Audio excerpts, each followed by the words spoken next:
Mais um Resenha na Área, começando aqui na Rádio Boa Nova FM.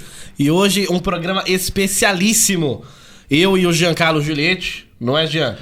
Isso aí, bom dia, Yuri. Bom dia, Jean. Nós estamos aqui para falar rapidamente dos 4 grandes do nosso estado, falar um pouco de seleção brasileira, de Fórmula 1 também.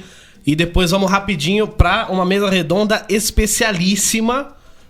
Olha, com três caras que são... muito bons. São fontes, assim, realmente muito boas. E o tema dessa mesa redonda será os 100 anos da Vila Belmiro.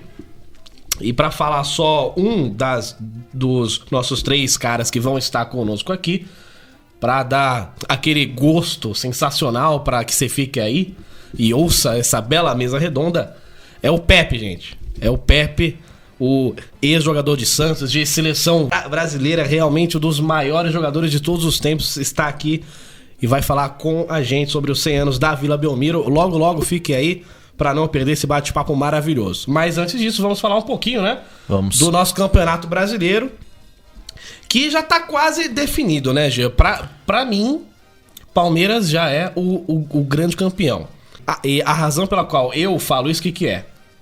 Nessa quinta-feira, ele fez um belo ponto fora de casa com o Galo. Exatamente. Se ele perde o jogo, caía pra 3 pontos, né? Essa taxa de pontos que ele tem para o Santos. É. Mas agora tá com 4 pontos, tá mais tranquilo. Eu acho que ganhou o título com o grande empate que ele fez lá em Minas Gerais. O que você pensa disso aí? Então, como o Cuca disse já, né? Esse empate deixou o Palmeiras uma rodada na frente, né? Se você cai para 3 pontos, você podia perder o jogo, o Santos passava no número de vitórias. Né? Na próxima rodada agora o Santos enfrenta o Cruzeiro fora de casa, o Palmeiras enfrenta o Botafogo no Allianz Parque. Então se o Palmeiras fizesse, né, o que não fez durante o segundo turno todo e o campeonato todo, que seria perder e empatar 2 rodadas seguidas, o que seria muito difícil, o Santos poderia ganhar fora de casa do Cruzeiro, com um ótimo elenco que tem, e poderia passar o Palmeiras. Bastante difícil, né? Então tem 3 jogos aí. Lembrando, né, Yuri, que esse domingo o Palmeiras já pode ser campeão. Pode ser campeão. Muito difícil, né? Amanhã podemos ter o grande Verdão desse estado campeão, consagrado como o campeão brasileiro do dia 2016. Mas para isso, torcedor palmeirense que nos escuta, o Palmeiras precisaria ganhar do Botafogo, torcer para o Santos perder e o Flamengo empatar com o Curitiba, já estaria de bom tamanho. Dentro de casa. Uma combinação meio estranha, né? Estranha, bem difícil, né? Seremos sinceros, porque o time do Flamengo também vem em uma ótima campanha, então, né? É isso aí. E o próprio Santos, que também jogou na última quinta-feira, ganhou lá do Vitória, né, por 3-2 lá na Vila Belmiro. O resultado foi bom pra ele, mas realmente ficou com aquele gostinho de não tão bom assim, já que, né, que o Palmeiras, como nós já falamos, ele acabou com um pontinho lá em Minas Gerais, né? O jogo bem elétrico, né? 5 gols, né? 5 gols, 2 pênaltis, os 2 pênaltis discutíveis não, né? Foram 2 pênaltis mesmo, né? Um bateu na mão do zagueiro e o outro, o Copete foi bruscamente Sim. arrancado com a perna dele dentro da área, né? Então, o Ricardo Oliveira, mais uma vez, teve seu nome gritado pela torcida, foi decisivo, fez o gol de pênalti, foi a categoria que sempre teve. O Santos encostou, ainda sonha com o título e tudo é possível, né? Futebol é uma caixinha de surpresas, né? O Santos tem elenco pra isso, o Dorival encaixou e tá bem complicado. Mas agora vai pra 2 jogos difíceis fora de casa, contra né? Cruzeiro em Minas Gerais e o Flamengo lá no Rio, né? Em 2 estádios complicados, Mineirão e o Maracanã. Se o Santos empatar com o Cruzeiro e o Palmeiras ganhar, já vai ficar muito difícil. Aí só um milagre mesmo pra salvar o time do Santos. Mas o Cruzeiro tá naquela, né, Yuri? O Cruzeiro não tá brigando por nada, não vai cair mais, não vai pro G6 mais. Então tá naquele negócio, né? Vamos entrar com força máxima, vamos jogar o que a gente sabe, vamos segurar, não vamos segurar. E um outro time que está nessa faixa aí de não querer nada nesse ano mais é quem? São Paulo. Exatamente, São Paulo que também jogou quinta-feira, né? Foi 1-1 com o Grêmio em casa, né? Depois daquela vitória 4-0, né? Estádio Com o lotado. Corinthians, todo mundo pensou que o São Paulo finalizaria o ano com vitórias, com bons jogos, mas não, né? O Grêmio entrou com o time titular também, né? Então o Grêmio tá mostrando que mesmo enfrentando o São Paulo dentro do Morumbi, com um adversário muito forte, né? Apesar do time que parece que tem mais estrangeiro do que brasileiro, não tô entendendo nada do time de São Paulo, não entendi nada o ano inteiro. O time do Grêmio entrou com a titularidade, com praticamente todos os jogadores titulares, porque está na final da Copa do Brasil, mas ainda sonha, se tudo der errado, né, torcedor gremista, ficar com a vaga no G6, mas o São Paulo teve falando agora do São Paulo, teve uma irregularidade horrorosa durante o ano todo. Não se sabe o que a diretoria fez com o time do São Paulo, o que os jogadores querem passar, se o Lugano foi lá para arrumar a casa, se não foi. Então tá vários treinadores, né? Vários também, treinadores, demissões, caras sendo chamados para a seleção, enfim. Tá muito bagunçado e até o Ricardo Gomes foi pressionado na coletiva de imprensa, né? Perguntaram pra ele se ele ia continuar ou não. Ele falou que quer só saber do próximo jogo, que a diretoria de São Paulo ia arrumar a casa, se ia manter ele ou não pra 2017, mas tá muito bagunçado o time de São Paulo. O time com a tradição que tem não pode ficar nesse lugar da tabela, né? E o Corinthians já tem sonhos nesse ano ainda, né? E, aliás, se ele tivesse vencido na quarta-feira com o Figueirense, estaria numa zona melhor, né? Ele, então, seria sexto colocado, estaria naquela zona que vai para a pré-Libertadores. Mas pela 20ª rodada seguida, ele perde a chance de entrar nessa zona. Você acha que nos 3 jogos que faltam, ele chega nessa posição ou vai perder chance e não vai pra Libertadores do ano que vem? Olha, eu acredito se não é sofrido, não é Corinthians, né? Todo mundo já escutou essa frase, mas eu acho que o Corinthians tem... Eu tenho certeza que o Corinthians vai reverter essa situação no final do campeonato. Eu acho que a 6ª vaga vai ficar com o Corinthians. Olha aí. Apesar de toda a dificuldade que tem, né? Que o time tá tendo, que o Oswaldo tá tendo de arrumar o time. Eu não sou muito fã do trabalho do Oswaldo Oliveira, pelos times que ele passou e pelo que ele tem feito. Acho que ninguém é fã dele, né? Mas com o time que ele tem na mão, dá pra aproveitar. Não é um time horroroso que a gente vai... É um time bom, é um time do Corinthians, tem peso na camisa, né? Mesmo tendo jogos difíceis agora, o próximo jogo do Corinthians é contra o Internacional no Itaquerão. Depois, né? Tem o Atlético Paranaense lá no Itaquerão, né? Que é um jogo de 6 pontos pela 6ª vaga ali, né? E o Corinthians ele tem que nesse jogo do 6º lugar, tem que... E na última rodada tem o Grande Cruzeiro fora de casa. Então essa rodada vai ficar meia coringa, né? Mas a rodada que vai pegar mesmo vai ser contra o Atlético Paranaense, que é o pior visitante do Campeonato Brasileiro. É o melhor mandante e o pior visitante, não dá pra entender o que acontece com o time do Atlético Paranaense. Não sei se é a grama sintética. Então muita gente fala lá na grama, lá do estádio, isso, né? Fala que não se é o grama Corinthians de ganhar, o futebol profissional. Você não acha que se o Corinthians ganhar agora contra o Internacional dentro de casa, vai afundar o Inter? Por ele favor. vai respirar e se ganhar do Atlético Paranaense, com certeza confirma a vaga no G6. Eu acredito. Isso aí. E espero que o torcedor corintiano compareça ao estádio, né? Pra ajudar o time. É isso aí. E o torcedor corintiano que tá com saudade de Tite, né? Que está brilhando pela seleção brasileira. 6ª vitória em 6 jogos. Realmente, nós já estamos praticamente garantidos lá na Copa do Mundo da Rússia de 2018. E eu queria saber o que você pode falar sobre essa campanha fenomenal do Tite pela seleção brasileira. O cara é muito bom, né? O cara é muito bom no que ele faz. Ele passa uma segurança extraordinária pros jogadores. Está fechando o grupo já também, passar, né? Todo mundo gosta dele, né? E os caras correm por ele. Os caras dão a vida pelo cara, parece, porque olha, e foi o que ele disse. Eu não sei se você chegou a ver, ou se vocês ouvintes chegaram a ver também, uma reportagem que o Tite falou que não queria que parasse. Que não queria que tivesse essa pausa até o próximo jogo das eliminatórias e que ele queria que a Copa do Mundo fosse amanhã. Porque o time tá tão entrosado e tão bem com a sequência, né? Porque essa pausa pode dar uma quebrada no gelo. O próximo jogo do Brasil agora é só em março do ano que vem. Esperava-se que o Tite fosse demorar mais, né? Para que a seleção brasileira ficasse boa. Mas não, com poucos meses depois que ele foi chamado, ele já tá com um belo time aí que é temido por todas as grandes seleções hoje. Calando até a minha própria boca, porque o Tite ganhou 4 jogos, mas foi com... eu dizia, foi contra Equador, Colômbia, esses times lá. Nunca teria perdido esses 4 jogos. Exatamente. Porque com ele tava difícil. Com a Argentina, deu 2-0 na Argentina, deu um show de bola, 17 gols a favor. 1 gol contra, 6 jogos, 6 vitórias. Então, quer dizer, o cara é bom, né? O cara é bom demais. E agora mudando de esporte, vamos falar sobre o Fórmula 1, porque no último domingo tivemos o grande prêmio do nosso país, lá no Autódromo de Interlagos, em São Paulo. Foi a grande despedida de Felipe Massa, lá de Interlagos, pela Fórmula 1. Ele acabou batendo, né? Mas ele saiu lá do carro com aplausos e aí passou pelo pit lane lá, né? Com todo vários mecânicos batendo palma. Foram cenas maravilhosas e a esposa dele chegou lá, né? E o abraçou também. Então, felicidades para o Massa, né? Pela grande carreira que ele teve e que ainda terá, né? Porque ele vai para uma outra categoria agora, continuar pilotando. Mas para o povo brasileiro podemos ficar felizes também, porque Felipe Nasser, que é o outro piloto brasileiro lá da Fórmula 1, né? foi o 9º colocado.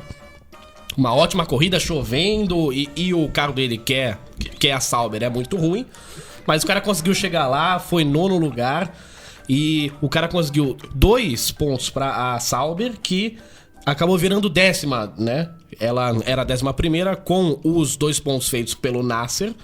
Ela agora virou 10ª, e aí tem muito mais grana para o ano que vem. Portanto, foram pontos que valem muito para a Sauber e uma corridaça dele, parabéns. E o Lewis Hamilton venceu, né? Foi a 3ª vitória seguida dele. Mas fala o destaque da corrida, por favor. O grande destaque foi Max Verstappen, 3º colocado. Passou por todo mundo ali. Passou Deus e o mundo, passou Tite, passou todo mundo na pista. Passou por muita gente ali, uma pilotagem maravilhosa, terceiro colocado. Corrija se eu estiver errado, ele chegou a ser criticado pela postura dentro da pista ou não? Bastante, porque ele defende posição de uma maneira muito brusca. Ele é acusado de não ser justo quando tentam passá-lo. E eu concordo com isso. E o Niki Lauda falou isso, e o Vettel falou isso, e o Raikkonen falou isso. São 3 caras campeões do mundo que você precisa respeitar, né? Mas enfim. Mas o cara corre mesmo, ele é muito bom mesmo e acabou provando de novo isso aí. Mas pra mim, eu acho que o grande vencedor foi o 2º colocado, foi o Nico Rosberg, né? Que foi a 3ª prova seguida que ele foi o 2º colocado. Mas ele caminha forte para o título, né? Que na outra semana temos o Grande Prêmio de Abu Dhabi. Se no mínimo... Se ele pegar no mínimo 3ª colocação, ele já é campeão. Independente então, do resultado do Hamilton. E o Hamilton pode ganhar, que se ele chegar como o 3º colocado, já é campeão. Quem vai ser campeão? Eu acho que é isso que vai rolar, por quê? Que o carro dele é muito bom, né? Então, pela Mercedes, você ficar como 4º, como 5º é extremamente difícil. Então, 2º, 3º serve pra ele e é isso que ele fará. E será o primeiro título, né? Exatamente. Esse futuro campeão do mundo. Mas eu acho que o Hamilton ganha lá nos Emirados Árabes. E os outros palpites que nós vamos fazer agora são esses grandes palpites que nós fazemos toda semana, né? Porque Lucas Olivan, eu, Yuri Kog, e o Giancarlo, que tá aqui comigo, e o Leandro Maia, temos 5 pontos. E a Daniela Cameira tem 4. Mas agora eu e o Jean nós vamos ter chance de passar esse ranking aí maravilhoso. E para isso vamos falar sobre o jogo Corinthians e Atlético Paranaense. Eu já vou... O que foi? Não é a próxima rodada? Isso, exatamente. Essa é a próxima. Exatamente. Próxima. Corinthians e Internacional. Internacional em Itaquera. Obrigado, Jean. Sempre atento aí. Eu acho que vai ser 1-0 Corinthians. Gol de Romero. Eu vou pra 2-1 Corinthians, só pra falar diferente de você aí. O próximo palpite é pra Palmeiras e Botafogo. Jogo difícil, jogo crucial pro time do Palmeiras. 2-1. 1-0 Palmeiras, placar clássico desse time, que ganha chorado, mas que será campeão brasileiro. Agora, o outro time que luta pelo título aí, né? Que é o grande Santos, que vai jogar fora de casa com o Cruzeiro. Eu já vou falar primeiro, porque você começou todas aí. Pra mim, o Santos empata fora de casa, porque eu não acho que é fácil ganhar do time de Mano Menezes. Vai ser 1-1. Vou falar diferente de Yuri. Vou falar 0-0, porque iria falar 1-1. Então não copiarei e ficará assim. 0-0? Chapecoense e São Paulo na Arena Condá. Jogo que também vale pouca coisa, né? Um jogo que não vale nada pra nada, né? Não sei se a Chapecoense vai entrar com o time titular, se não vai. Eu acho que vai ser... A Chape que está viva lá na Copa Sul-Americana. E eu acho que a Chapecoense ganha ainda. Vai ser 1-0 pra Chapecoense em cima de São Paulo. Bonito, hein? Bonito. Pra mim vai ser 2-1.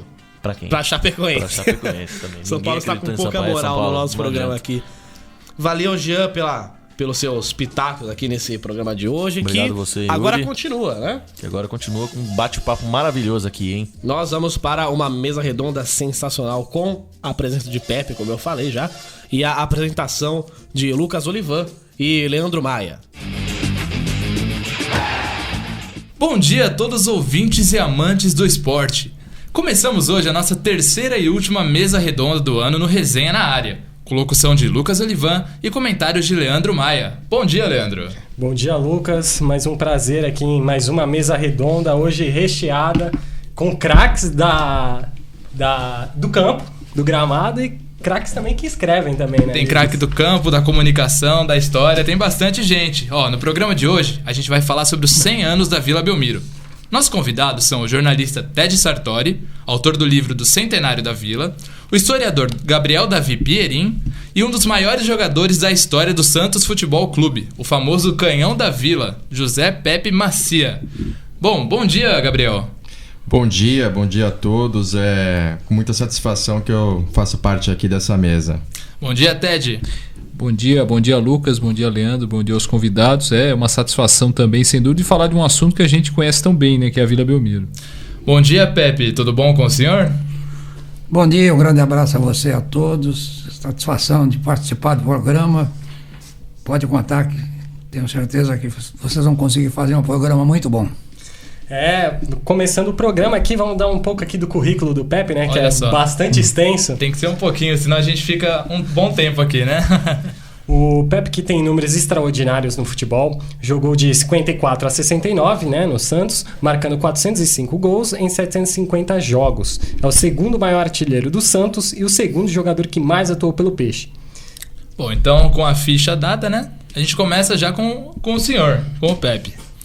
Pepe, com toda essa história que você tem no Santos Futebol Clube, qual o momento mais marcante na Vila Belmiro pro senhor? Olha, a Vila Belmiro realmente foi o palco do engrandecimento do Santos na década de 50. A partir de 54, o Santos se tornou realmente uma grande equipe, já era um grande clube. Mas depois da conquista do título de 1955, quando o Santos fazia 20 anos que não era campeão paulista, né?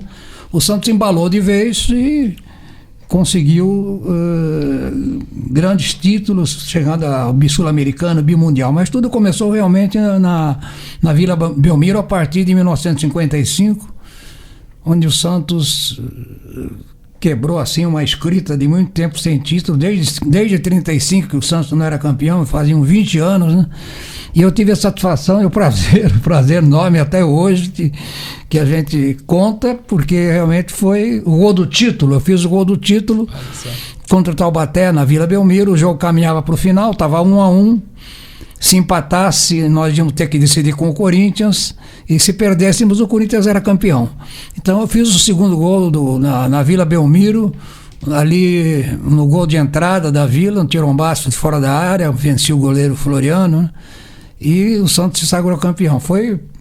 Aí realmente eu me empolguei e tive certeza que ia fazer uma carreira muito bonita.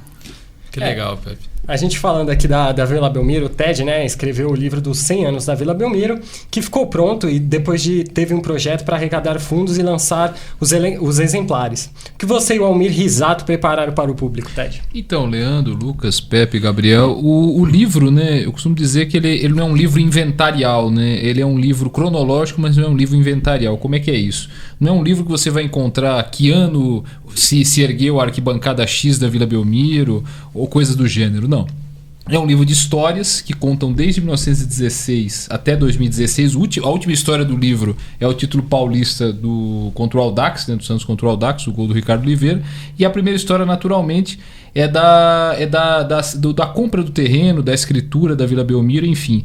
É um livro que eu costumo dizer que o leitor, ele pode, a qualquer momento, a qualquer página, ele abrir aleatoriamente, ele vai encontrar uma história que o satisfaça. Ou seja, não é um livro que se precisa ler na ordem, né? Não é aquele livro inventarial, aquele livro cronológico.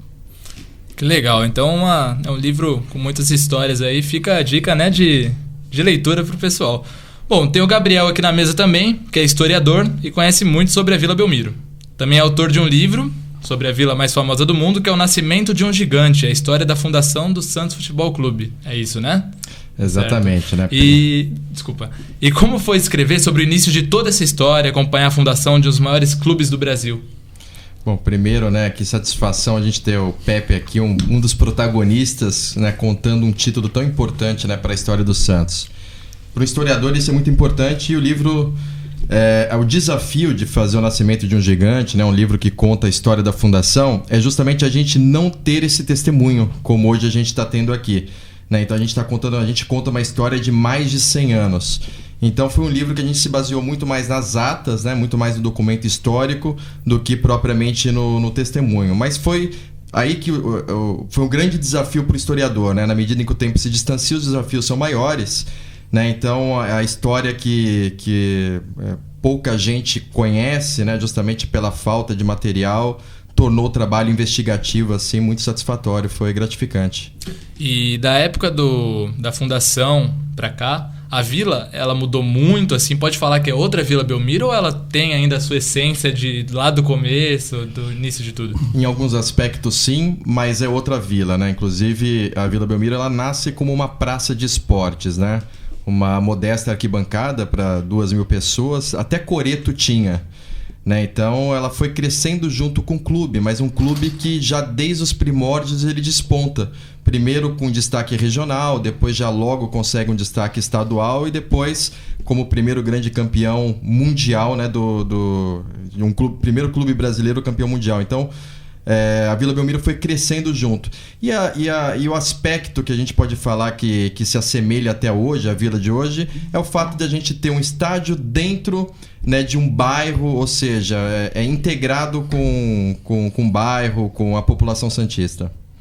Até a gente está falando agora da Vila Belmiro, até para os três podem responder essa questão, porque é até uma questão nova, não tão nova assim, né, que é os projetos de revitalizar a vila ou a construção de um novo estádio. Queria saber a opinião de vocês, o que vocês acham que seria a melhor opção para o Santos? Pode começar, Ted. Então, muito se fala atualmente agora dessa nova arena, né? Ali muito próxima, coisa de 2 quadras ali, que abarcaria a área dos portuários principalmente, não tanto da Portuguesa, né, que é um impasse ali. Mas eu acredito que esse tipo de projeto ele é muito bom quando ele é novidade. Quando o tempo começa a passar, tudo bem, é um estádio enorme, vai ter estacionamento, é enorme em termos, porque ele vai caber, se não me engano, 27 mil pessoas ou pouco mais. Vai ter estacionamento para 2.000 pessoas, pode dobrar, enfim, mas enquanto ele é novidade, tudo bem. Mas o problema é a conta. O problema é como pagar essa conta diante dos públicos que o Santos recebe na própria Vila Belmiro. Você lotar em um clássico, você lotar e conseguir esses 27 mil num clássico contra o São Paulo, contra o Corinthians, contra o Palmeiras é uma coisa. Agora conseguir 27 mil contra o São Bento, contra o Araçatuba, contra o Penapolense, enfim. Essa coisa. O Modesto, inclusive, chegou a dar uma entrevista, o Modesto Roma Júnior, presidente do Santos, chegou a dar uma entrevista dizendo que ele previu uma média de 23, 24 mil. Isso é irreal. Isso é absolutamente irreal. O interessante seria realmente modernizar a vila. O problema é o espaço. Ela poderia crescer para cima? Poderia. O problema é o entorno ali. É um dilema muito grande, viu? É um dilema muito grande que o Santos vive. Gabriel, qual é a sua opinião sobre? Concordo com o Ted e eu acho que a gente tem que fazer jus ao nome, né? O apelido, né? Vila Belmiro. Eu acho que a gente tem que abraçar o entorno da Vila Belmiro, ou seja, se ao invés de disponibilizar de recursos para tentar construir um estádio novo, por que não ir comprando os arredores, né, tornando a Vila Belmiro algo integrado, como é o estádio do Boca hoje, onde a gente poderia ter um restaurante do Santos, uma loja do Santos, um hotel do Santos, né, tudo ali no entorno, fechar aquelas ruas e tornar realmente a Vila Belmiro a grande Vila Belmiro, né, um bairro, né, algo integrado, e não distanciar. Eu acho que, concordo com o Ted, pode ser uma grande novidade, mas talvez não se sustente com o tempo. E você, Pepe, que participou dessa história, né, do início da Vila Belmiro, como você vê essa situação de revitalizar a vila ou de mudar de estádio? Realmente a Vila Belmiro faz parte da história do Santos Futebol Clube. Já visto que é o alvinegro da Vila Belmiro. Então, eu concordo que há necessidade, às vezes, de um público maior, mas são raras as oportunidades que isso acontece, né? Em termos patrimoniais, seria muito bom que o Santos fizesse um estádio maior e que tivesse um patrimônio assim também mais elevado, mas não se desfazendo nunca da Vila Belmiro. A Vila Belmiro não pode acabar nunca. Tem que acontecer, talvez os jogos, no caso desse novo estádio, os jogos de menor expressão, mas na Vila Belmiro. O torcedor está acostumado com esse tipo de coisa. Eu, por exemplo, quando cheguei no Santos Futebol Clube em 51 para treinar no infantil, já era na Vila Belmiro. Não tinha alambrado ainda, era aquelas grades. O campo era separado com grades que tinha. Se você ia cobrar o lateral, o cara segurava a bola.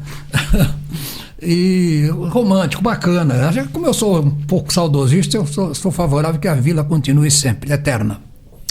Bom, então continuando com o senhor, Pepe, você jogou toda a sua carreira no Santos, né? Só joguei no Santos. Foi campeão mundial, foi artilheiro do Mundial de 63, né?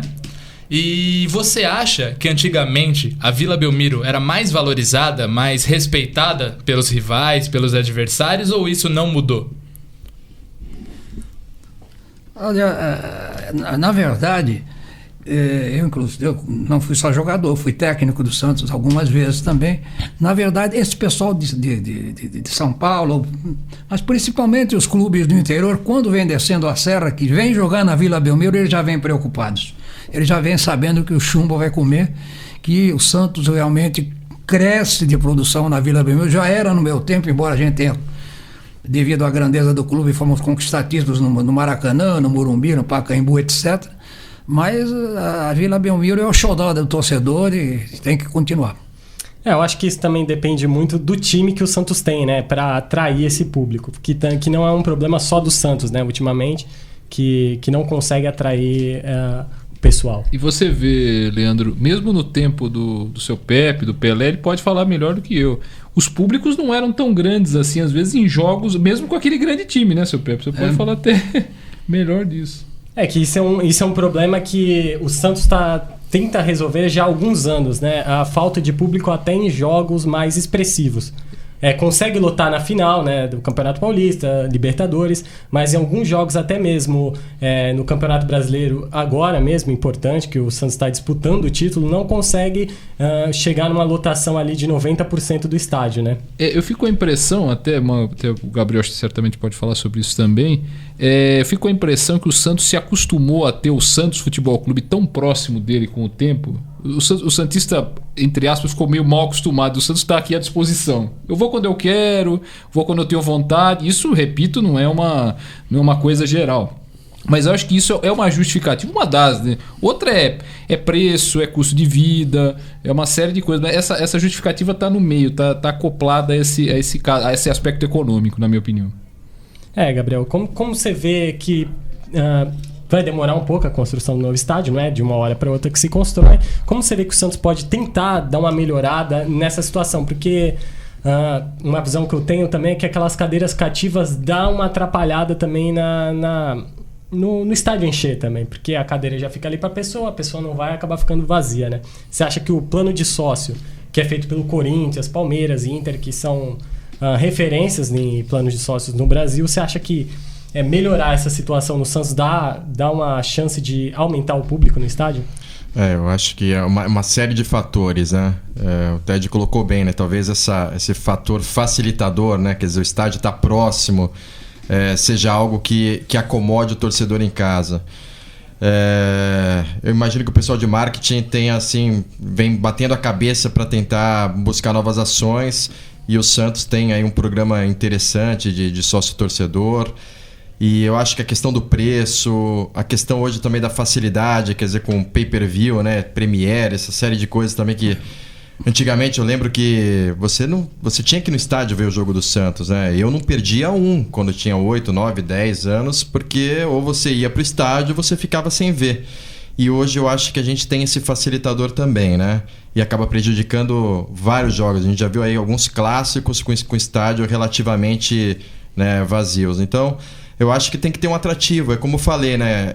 Ao invés de pensar no novo estádio, eu acho que não sei se é isso que vai atrair público, mas pensar de repente no entorno, quer dizer, fazer com que o torcedor saia de casa mais cedo, que ele vai visitar, que ele visite um memorial, que ele possa ir num restaurante com qualidade, que tenha um preço bom, enfim, que ele frequente o entorno da Vila Belmiro, que seja seguro para ele parar o carro.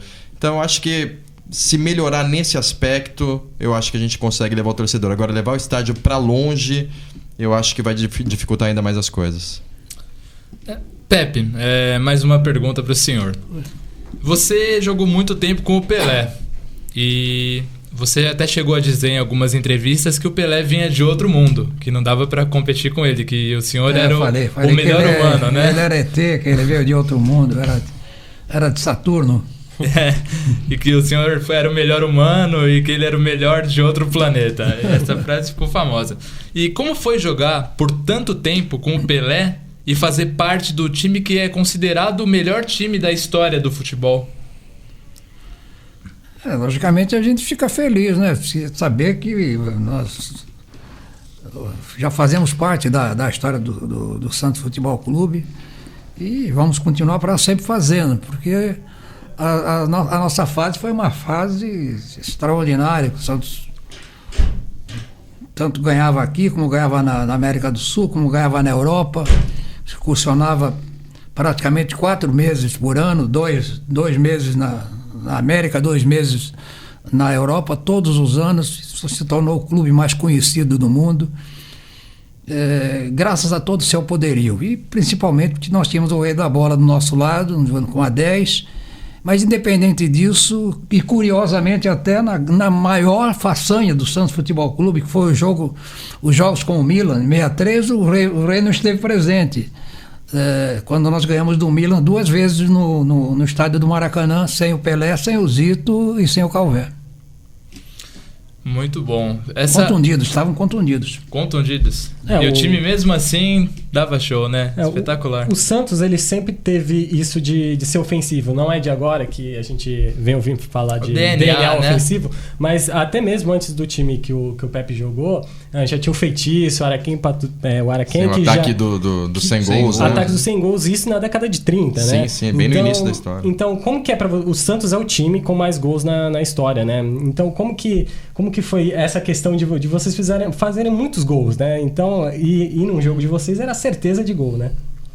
A gente realmente não perdoava os adversários, porque a gente sabia que o Coro comia forte, somente quando ia jogar no interior, né? Então, eles já sabiam, quando vinham na Vila Belmiro, eles já vinham descendo a serra preocupados. Então, nós ganhamos 12-1 da Ponte. Olha. Ganhamos de 11-0 do Botafogo de Ribeirão. Ganhamos 10-0 do Nacional, 10-1 do Juventus. 9-1 ganhamos 5 ou 6 vezes em muitos clubes. E todas essas grandes goleadas dentro da nossa casa, dentro da Vila Belmiro. Sem economia, né, seu Pepe? Bastante gol para todo mundo também. Bom, a próxima pergunta aqui para o Gabriel e para o Ted. Vou fazer para os dois.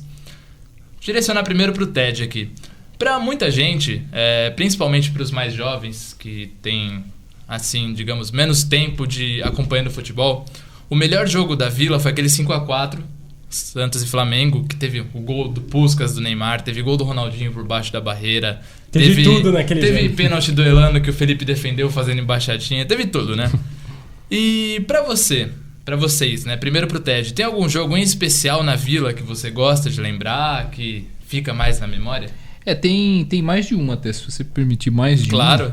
um. Além do 5x4 eu cobri, eu não fiz o relato do jogo, mas curiosamente eu fiz o duelo Neymar e Ronaldinho Gaúcho. Eu sempre conto essa história, que no início do segundo tempo o Santos ganhava acho que 4x3, se não me falha a memória, e eu já estava escrevendo o texto com o Neymar ganhou o duelo. Só que o Ronaldinho inverteu tudo e eu tive que mudar o texto todo durante o segundo tempo. Esse foi um. E teve um jogo que eu não trabalhava como jornalista, mas eu não vi no estádio, eu fui ver depois, mas eu acompanhei pelo rádio. Foi Santos e Atlético Mineiro, foi em 1998 pelo Campeonato Brasileiro. O Santos empatou 4x4 no finalzinho, com um gol do Claudio Miro até. O Santos chegou a estar perdendo por 4x1. Empatou no final com um gol do Viola, teve gol do Claudio. O Claudio Miro foi o último, se eu não me engano. Esse foi um. Teve dois jogos que eu relaciono muito a grandes jogos, mas também pela presença de torcida. Eu acho que isso conta muito, mais pelo não por ter sido um grande jogo. Um deles é o Santos e Portuguesa que decidiu o título de 2006, do título paulista. Foi um dos dias que eu mais vi gente na Vila Belmiro na minha vida. O Santos não ganhava título paulista desde 84 e a Portuguesa naquele dia foi rebaixada, né? Que era um turno só. O Santos rebaixou a Portuguesa e foi campeão. E no outro ano, um outro jogo que aí sim foi um jogo melhor, mas o Santos ganhou, mas não levou, que eu também acho um grande jogo, foi Santos e Grêmio, pela semifinal da Libertadores de 2007, que eu também foi outro jogo que eu vi gente na Vila Belmiro saindo pelo ladrão. O Santos tinha perdido 2x0 em Porto Alegre, ganhou aqui 3x1, precisava de mais um gol. O Diego Souza abriu o placar, aí estragou os planos do Santos, ele fez mais 3, 2 do Renatinho e um do Zé Roberto, se eu não me engano. Precisava de mais um, só que não deu tempo, né?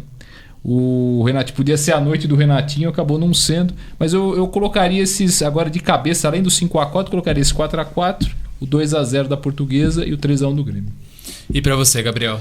Bom, vamos lá. Alguns jogos em comum também. Esse jogo do Grêmio foi fantástico, né? Inesquecível. O jogo que eu vou falar de alguns jogos que tem a ver também com a minha fase, né? Com a minha vida, né? E o jogo em que eu decidi que ali eu falaria sobre o Santos foi o jogo Santos e Portuguesa em 2006. Em 2009 o livro ficou pronto, né? Acho que pelo espírito da equipe, né? 21 anos sem ganhar título paulista, para nós era importante, embora a gente já tivesse conquistado o bi brasileiro. O fato do troféu não estava na Vila Belmiro, ele chegou de helicóptero. Foi, verdade. Né? Porque o Santos ou o São Paulo poderiam ser campeão paulista, e aí acho que o Marco Polo veio de helicóptero e a torcida não saiu da Vila Belmiro. Então foi um jogo maravilhoso e ali, né, eu senti que precisava escrever sobre o Santos. E logo no meu início de carreira como torcedor, quando eu ainda pensava em seguir, o meu pai foi goleiro do Santos, eu queria ser goleiro, e eu estava naquele jogo Santos e América em que o Rodolfo Rodrigues fez aquelas 5 defesas, né? Então, para mim, ali foi alguma coisa assim fora do normal. E nesse mesmo campeonato, o Santos precisava ganhar do São Bento, e o juiz, acho que deu jogo que não terminava mais. Não terminava, e acho que deu uns 10 minutos, né? Naquela época ele não revelava, né? O juiz não dizia quanto tempo ia dar de acréscimo. Eu sei que eu acho que estava com 52, 54 minutos do segundo tempo, e o Santos marcou e foi emocionante. Esses 4 jogos foram os mais importantes. Curiosamente, esses jogos que eu citei, só para ficar claro, eu falei que eu cobri o 5x4, e por curiosidade também eu cobri esse 2x0 da Portuguesa e o 3x1 também. O 4x4 não, que eu não era jornalista. Muitas histórias então de profissão mesmo. Também né? Acaba coincidindo, né? Não tem jeito. Não, a gente falando de jogos históricos, né? Ultimamente o Santos voltou, né, a ter uma rivalidade com o Palmeiras, né? Que na época do senhor era muito grande, né? Era o time que rivalizava ali com o Santos. Claramente na década de 60 era o Palmeiras o nosso grande adversário. Se você vê aí os campeonatos que foram ganhos brasileiros da época, era ou Santos ou Palmeiras, né? Queria que você falasse dessa rivalidade um pouco e como você recebeu esse reconhecimento dos campeonatos brasileiros, né? Porque eles não eram contabilizados, né, como o Campeonato Brasileiro, e depois de um tempo agora foi revisto e foi contabilizado como campeonato. Com inteira justiça, né? Mas o Santos e Palmeiras era um clássico realmente fantástico, e quem me marcava normalmente, não precisa dizer, Djalma Santos, o maior lateral direito ao lado do Carlos Alberto Torres, falecido, os dois falecidos. Fantástico. O Djalma Santos me marcava, a gente jogava conversando. Hoje não, o cara vou te quebrar, se você vir me passar uma vez aqui, eu te jogo no alambrado. Não, o Djalma Santos não era assim o Carlos Alberto também não era. Mas um grande amigo que eu fiz, o Djalma Santos, então a gente já sabia que quando os adversários iam na Vila Belmiro, eles já vinham preocupados. Eu, por exemplo, eu gostava muito de jogar na Vila Belmiro. Eu acho que dos 405 gols que eu marquei no Santos, eu não tenho a minha conta exata, até deve ter ali no bolso. Talvez, né? Mas 663, por aí, foi na Vila, aconteceram na Vila Belmiro. Bom, só para contextualizar aqui, o Gabriel falou que o pai dele foi goleiro. O pai do Gabriel foi o Lalá, jogou no Santos, jogou junto com o senhor, né, Pepe? Grande amigo, grande goleiro, a gente se dá bem até hoje. Carlos Pierinho. Que legal, o grande Lalá, então, que atuou junto com o Pepe. E um outro jogador que atuou com você e que o futebol brasileiro perdeu recentemente, né? É o que você citou também, o Carlos Alberto Torres, o Capita. O Capita. Para você que jogou com ele, que esteve ali em campo com o Carlos Alberto, o que representa o que significava o Carlos Alberto para o futebol brasileiro, mundial? Olha, o Carlos Alberto Torres foi, sem dúvida, o maior lateral direito do futebol brasileiro. Eu digo sem dúvida, deixando o Djalma Santos em segundo lugar, que também foi ótimo. Mas o Carlos Alberto o Djalma Santos era um lateral direito à moda antiga. Ele ia até meio campo, marcava e voltava. O Carlos Alberto não. O Carlos Alberto iniciou a chegada do lateral no fundo. Foi ele que fez essa lambança toda e hoje o mundo inteiro faz isso, né? Um jogador extraordinário. A primeira vez que ele me marcou, ele tinha 18 anos, e nós fomos jogar com o Fluminense no Pacaembu e nós ganhamos nós perdemos o jogo de 4-2 do Fluminense. E eu cheguei em casa e depois falei até para os meus amigos: olha, me marcou hoje um garoto chamado Carlos Alberto, não usava o Torres ainda, o Carlos Alberto, que vai ser o maior jogador, o maior lateral do futebol brasileiro. E foi. E depois ele se transformou em líbero, foi parar no Cosmos com o Beckenbauer. Quem inventou ele de líbero fui eu. E não me arrependo, nós estávamos precisando na época de um grande zagueiro, né? Tínhamos um lateral direito que quebrava o galho, e eu conversei com ele topou e passou a ser também central e quarto zagueiro sob meu comando. O senhor falando aí que o Carlos Alberto inventou uma coisa que hoje em dia é comum, né? Que é o ala, né? Vamos aproveitar a presença de vocês aqui e vamos para um tema mais polêmico sobre o futebol de hoje, que a gente gosta de polêmica no nosso programa. Fala um pouco uma pergunta do Neymar, né? Se vocês acham que o Neymar, ali até 2020, vai conseguir tirar esse reinado do Messi e do Cristiano. E o que vocês acham dessa dupla, né? Que hoje em dia domina o futebol? Pepe.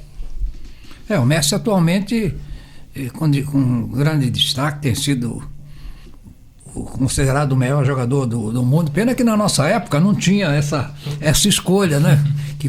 Não era feita essa escolha, não. Pelé tinha ganho umas 6, 7, 8 vezes, ou talvez 10.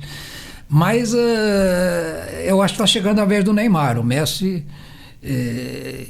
indubitavelmente, é um fora de série, mas o Neymar também, a cada dia está amadurecendo mais e dá gosto de ver. A gente, hoje em dia, senta na cadeira, na poltrona, para ver um jogo na televisão e quer ver o Neymar, quer ver o Messi, sai realmente coisa boa. São jogadores excepcionais, jogadores extraordinários. E aí, Ted, Neymar consegue a bola de ouro até 2020? Consegue sim, porque o Neymar aos poucos, né, com essa estada no Barcelona, jogando no Barcelona, ele está se tornando cada vez mais completo. Ele não é mais aquele jogador que o europeu costuma rotular como jogador fantasia, né? Ele faz a fantasia, mas ele faz o objetivo, ele cumpre o objetivo, coisa que o Messi cumpre muito bem, ele faz essa união entre as duas coisas. Mas sobre a pergunta, sem dúvida, o Neymar vai chegar sim, até 2020 ele vai chegar.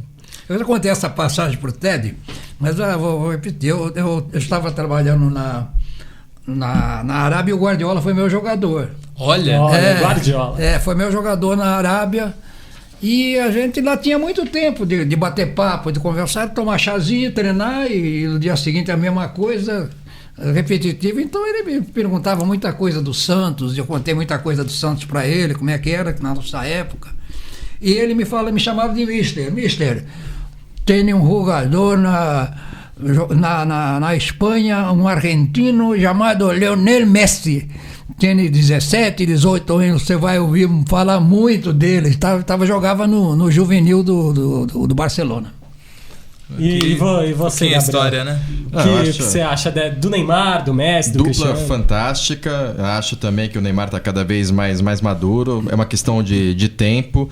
E hoje me dá mais prazer até. Eu vejo o Neymar com jogadas geniais. Ontem mesmo ele fez uma jogada genial contra a Argentina. Ele se destacou ainda mais. Eu gosto mais do estilo. Eu gosto muito mais do Neymar. Fantástico. Messi e Neymar... Pierinho são jogadores fantásticos, mas ainda não chegaram ao nível do nosso rei. O rei do futebol, Edson Arantes do Nascimento. E falando em dupla, Pelé e Pepe, né, aí é incomparável. E dito por Pepe, hein? Olha, foi o Pepe quem falou aqui. Ele que tá aqui falando. Bom, então, infelizmente, a gente só tem meia hora de programa, porque se a gente tivesse mais, o que tem de história aqui, a gente ficava umas 2, 3 horas conversando, né? Então é isso, essa foi a terceira mesa redonda do Resenha na Área. Agradecendo a presença do senhor Pepe, muito obrigado por ter vindo. Um grande abraço a vocês e a todos os ouvintes. Olha, volte quando quiser, a gente combina, fazer um outro programa aí. Tomar um chá que nem o Guardiola tomava. Para o senhor contar mais histórias pra gente aí. Obrigado, Ted, pela participação. Obrigado pelo convite, um grande abraço a todos. Valeu, Gabriel também, obrigado que esteve aí. Eu que agradeço, obrigado a todos. E é isso então, Leandro, valeu. Valeu, obrigado. Mais uma mesa redonda. Sempre escute o Resenha na Área. É isso aí, agradecendo então a Rádio Boa Nova FM e a Universidade Católica de Santos, a gente fica por aqui. Valeu, tchau, tchau.